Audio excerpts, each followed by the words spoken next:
It's a climate disaster to close the port in China. It can delay shipment of furniture or clothing, reduce worldwide supply, and driving up prices here in America.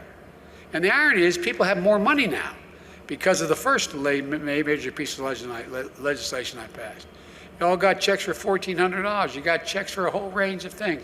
Well, everyone, Joe Biden's at it again. For no apparent reason, Joe Biden has decided to hand a victory to the Republican. If you're a mom and you have kids under the age of 7, you're getting $300 a month.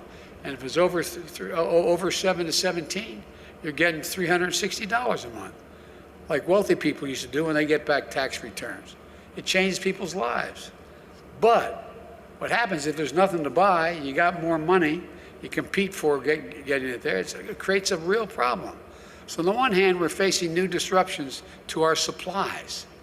At the same time, we're also experiencing higher demand for goods because wages are up, as well as people have money in the bank. Joe Biden's here saying that it's the stimulus checks that have caused all of this inflation around us, which is really infuriating because it is complete nonsense. It is a Republican talking point that the whole purpose of it is to try and claim that giving money to poor people is somehow harmful for the economy. All while they are passing constantly tax cuts for the rich. The fact that Joe Biden is conceding literally one of the best things that came out of his presidency as a failure that caused inflation is just completely ridiculous. He is literally burying his one major victory as president so far. And it's not even true. But to understand why it's not even true, we need to understand something about money that's very, very important. You see, governments create monies. They don't really have a budget. When you pay taxes, that money is deleted. But if governments are just creating money to pay for all the stuff that they do, what gives money its value? Well, what gives money its value is the fact that governments demand money in the form of taxes. By basically holding the threat over people's heads that they'll go to jail if they don't pay their taxes, that is what gives money its value. And so we need to really understand something about inflation really quick. Ultimately, there's two basic types of inflation. There's monetary inflation that has to deal with the monetary system, which is really the balance between how much money there is in circulation and how much demand there is for cash. The other type of inflation is inflation on particular commodities or consumer goods, and those are usually driven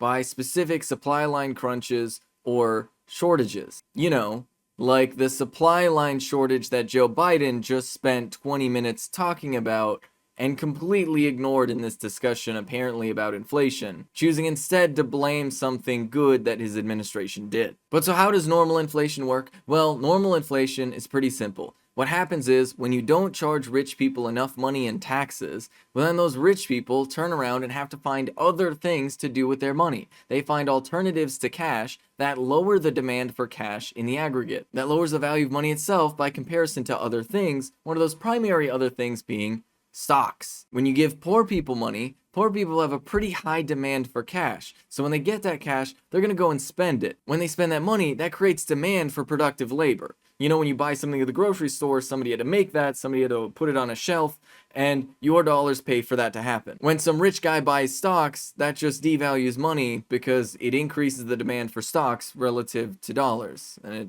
devalues dollars. That's why taxing rich people is so important. It's also why taxing poor people is not anywhere near as important. Because once again, and this is really important that we remember this, when you pay taxes, that money is effectively deleted. It goes to nowhere. The government doesn't have a budget of in and out to manage. They have a budget of supply of money versus demand for money. And the people who have the least amount of demand for money are rich people. So giving stimulus checks to people that were all immediately spent is not going to cause inflation. The only amount of inflation that it's going to cause is the small percentage of money that in the end funnels up to the richest people in the country. I also want to linger on some point that's very, very important. People don't still have the stimulus checks. It's literally been months. We've spent it all. I think it was a sum total of less than $3,000 that we got over the period of like a year. So that money's gone, Joe. That $3,000 isn't carrying anybody now. I'm actually very surprised that anybody is pretending that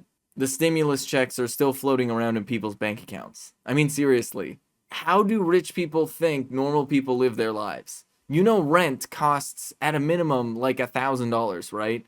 That if you want to live basically anywhere in the country, you're paying like at least $1,000 a month in rent. Where do you think less than $3,000 in stimulus money is gonna go? How do you think people are holding on to that? It just literally doesn't make any sense. Giving stimulus money to poor people is not going to cause a mass inflation. What might cause inflation as a secondary effect is if the increased demand is paired with supply chain issues, those supply chain issues could constrict supply, which could increase prices. But we also need to recognize that the other type of inflation is also definitely happening. The reason why the housing market was inflating like mad was because giant companies were taking the threat of foreclosure and the people not being able to pay for their rent or their mortgage as a great opportunity to buy up as much real estate as they possibly could to put as many Americans as possible under permanent renter status. So congratulations to the hedge funds that managed to do that.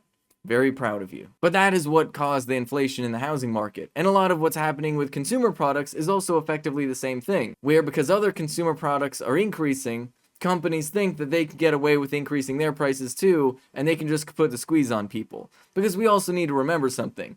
A lot of products that we think are really expensive are actually very, very cheap to make. Remember pharmaceuticals? You know, it only costs like $3 to $5 to produce a month's supply of insulin, and then they turn around and sell it for hundreds of dollars? Yeah, that happens all across our entire economy because we live in a capitalist hellscape where companies can just charge whatever they want, and there's no real price controls on anything.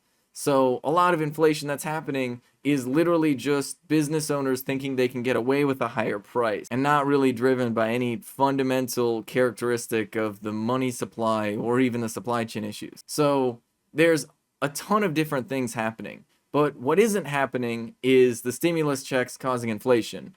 That's something that the Republicans made up because they hate poor people. Why Joe Biden is choosing to repeat that line is beyond me. Especially considering the fact that he did spend 20 minutes talking about the supply chain issues and how it relates to inflation.